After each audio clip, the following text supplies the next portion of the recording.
And we're now getting some breaking news. This one is from Nepal. Despite the lifted ban on social media, stir rages in Nepal. Protests outside the Parliament House in Kathmandu. Massive sloganeering against Nepal Prime Minister KP Oli.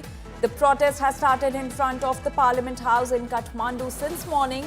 The protesters are raising slogans against the Prime Minister KP Oli. So that's the latest that's coming in from Nepal.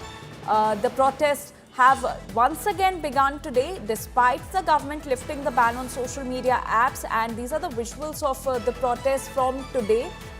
Despite the lifted ban, the stir rages in Nepal. Protests outside Parliament House in Kathmandu. Massive sloganeering against Nepal Prime Minister KP Oli. And the protest started in front of the Parliament House in Kathmandu since morning today. The protesters are raising slogans against the Prime Minister.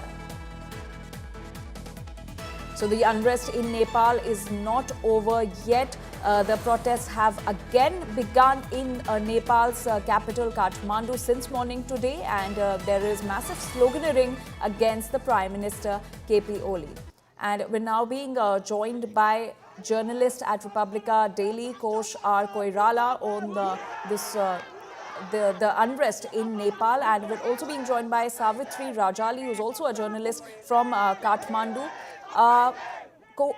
First, I would like to go to Koshar Koirala. How is the current situation? We're learning that despite the government lifting the ban on social media apps, the protests have again begun in the capital. Yes, thank you for having me.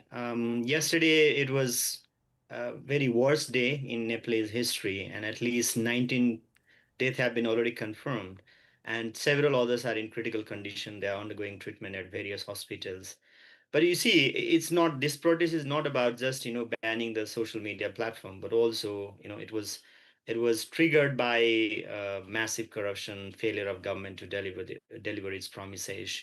And youths in general are very much, frustrated, disenchanted with this. Right. Mr. Koirala, do stay with us. We also have Savitri Rajali. Savitri, what are the demands which are now being raised by the youth as the ban on the social media apps has already been lifted by the Nepal government? Sorry, can you repeat again? So what are the demands that the youth is raising today as the social media ban has already been lifted by the Nepal government? So what are the demands that are being raised today? Yeah, it's not only about social media bans. It's about totally starts from anti-corruption and good governance. Youths are very Gen Zs, especially 18 to 28 age group youth. They are very frustrated that the government is doing nothing. There is unemployment. Government is doing nothing to facilitate the upcoming future. So therefore, yesterday, a massive group of Gen Zs came on the street, and already 19 in Nepal, 19 youth have been already shot dead. And now I'm at the National Trauma Center. There are 6 already dead, and 60 plus protesters have been injured and getting treatment over here. And all their names have been posted there, as you see at the gate. Yeah, that is what I have to say now. Right. Savitri, and how has the youth reacted to the government lifting the ban? Earlier, KP Oli was adamant and reluctant to bow down to the demand of the youth. But after the government took this decision of lifting the ban, has the youth welcomed this decision despite continuing the protest? No. Youth is not going to welcome this. They are not going to stop. They are going to continue because just getting apologies or resigning from their posts or doing some progress on social media, it's not enough. There are 19 youth have lost their lives, and it's going to be worse. It seems like that, according around my surrounding information. Youth are very aggressive. So does the youth now want the Prime Minister KP Oli to resign from his post? Yeah. Everybody's lips that everybody wants KP Oli to resign, and youth want a new generation, younger leaders to come on the position and do better, use their power for a better future. Everybody wants a big change. KP Oli had issued a statement at midnight saying that there were infiltrators in the protest due to which the protest turned violent. Yes, the protest supposed to happen peacefully, but suddenly somehow it went violent.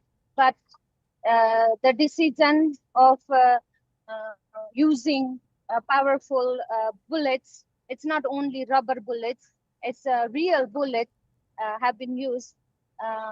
So this is very cruel. It's yeah, youth have very zero tolerance at this moment. Keeping in mind the protests that took place yesterday, what steps have been taken by the authorities as far as security is concerned for today? Today, for security, there are major locations where the Parliament House is, Prime Minister's residence, some ministries locations. They have tight security. So, yeah, let's see what happens. This is 8:30. Let's see what happens. All right, Savitri, do stay with us. So the protests continue in Nepal. It has started once again today. My colleague Amit Bhadwaj also gets us more details on this. Why were so many kids killed in yesterday's protest? This is Amit Bhardwaj reporting for India Today from Kathmandu.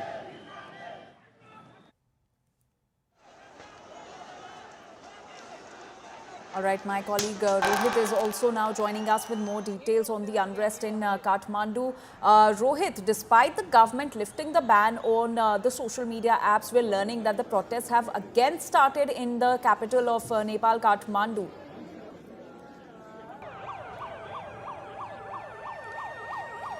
Well, yes, Anjali, and let's keep that in mind that this protest was not only about the banning of the 26 social media platforms, but the actual protest was for against the rampant corruption that is prevailing in Nepal, against rising prices in Nepal, and that is what has really bothered the Gen Z, and they were highlighting their emotions, and they were highlighting all the issues like inflation, corruption, lack of transparency on social media.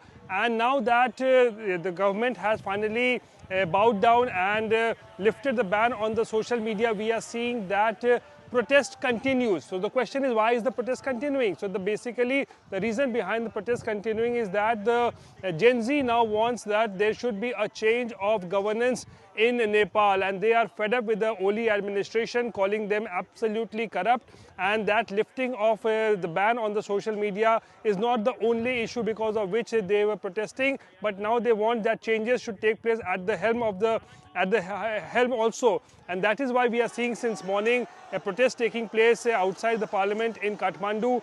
And right now we are on the Indo-Nepal border in Birganj, and you can see this this area is still wearing a deserted look because curfew was imposed in Birganj also since 9 p.m. yesterday evening. And let's remember that it's not only Kathmandu, but almost a dozen towns in Nepal witnessed violent clashes that took place yesterday, and also in Birganj we saw that there were tires that were burnt, and there was firing incident that also took place. And in late night also, when the curfew was imposed, there was violence that was reported, pelting of stones took place. So as a matter of which curfew still continues in Birganj, and therefore you can see that on the Indo-Nepal border there is absolutely no vehicular movement, no people-to-people contact also here, because on the Nepal side the armed forces have completely stopped any kind of vehicular movement because of the curfew that is imposed in Birganj also. So